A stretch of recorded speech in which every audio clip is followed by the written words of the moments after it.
Naimbag na aldaw sa dinuman na batog ti langit ti ayalyo. Good day wherever you are under the sky. I am Tejano from Mariano Marcos State University.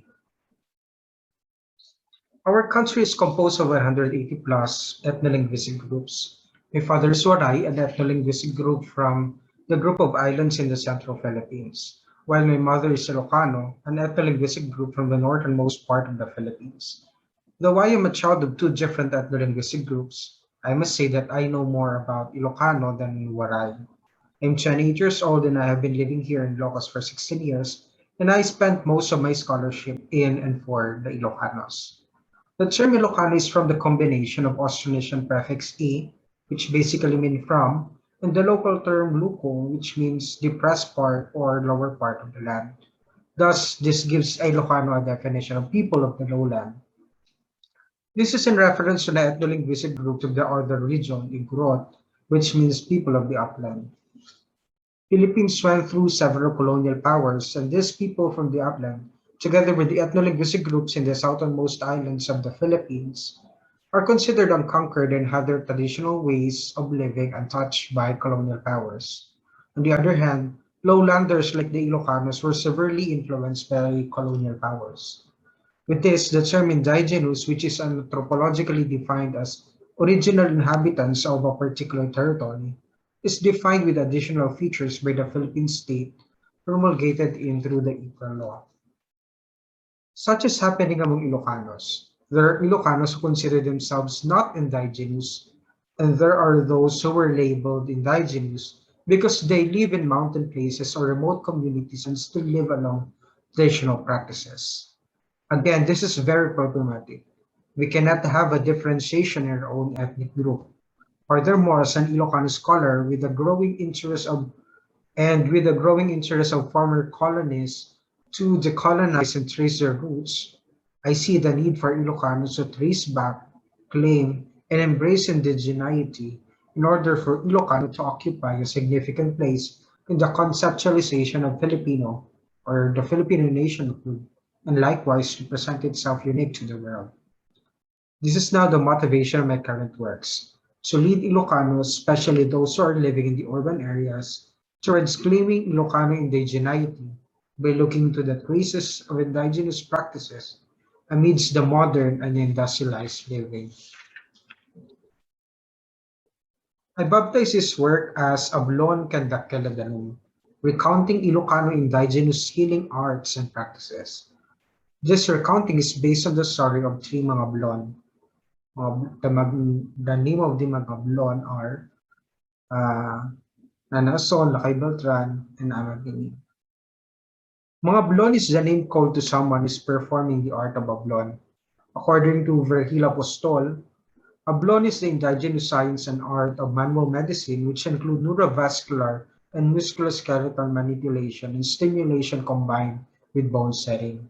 The mga Ablon I speak with for this exploration are the following. These mga Blons all live in the communities around the lake locally called the Caladanum, or Big Water. It is named so because it is the largest lake in the province and one of the largest natural lakes in the region. The Caladanum supports the livelihood and the life of the people living around it. Livelihood because it serves as a traditional fishing ground, and also life because there are rituals happening around the lake, especially the ceremony of Golgol, which is a ceremony to appease the negative vibration and misfortunes due to spirit contact. In speaking and listening with them to write this recounting, I use a qualitative ethnographic approach, mainly composed of three methods I particularly named after Ilocano social engagement activities, namely pakasalita, panakisarsalita, panangmatmat, and panangamiris. I use these methods to know from them the answers to the following key questions in knowing the connection between healing and place.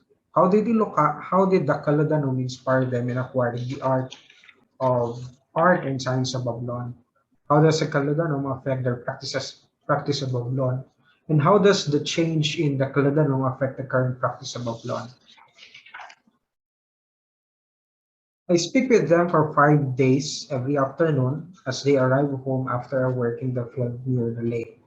The following are the major points that can sum up the sources I gathered from Nana Son, Lakay Beltran, and Ama Bining. All of them are descendants of other mga blondes. They have they say that when they were so young, they watched their parents or grandparents doing the panangablon. All of them claim that in certain situation, they just felt the urge to oblon. To Lakay Beltran and Ama Bining, this urge to oblon when they see fellow workers in the field get work-related injuries. To Nana Ason, she felt the urge to oblong when she see restless pregnant mothers needing relaxation, better sleep, and anxious about giving birth. The lake and everything in and around it can cause illness and healing to people.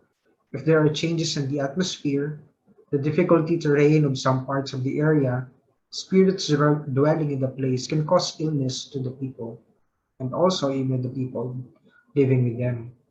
But likewise, the place can also heal them. Herbal medicines can be found around the area. There are rituals also that they are doing in the place that can calm and heal people. From here, they consider the lake as part of the pangangablon or the process of healing.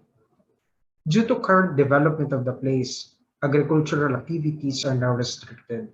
Not only the livelihood of the people are affected, but also their life as a whole. As locals call it, subsapulan tibagi, or their bodies are looking for the activities in the lake that they were used to. This panagsapol, longing, can cause the body to get sick physically and spiritually. And lastly, all of them said that the familiar view of the lake is relaxing scenery for them after work and doing abroad. With their stories, we endeavor to understand connection between healing and place, and the following is our recounting. To Ilocanos, a person is made up of body and soul. And if there is sickness, it is not just the body but the whole being to include the body and soul. The Moblons are healing the person. Human beings exist in a place.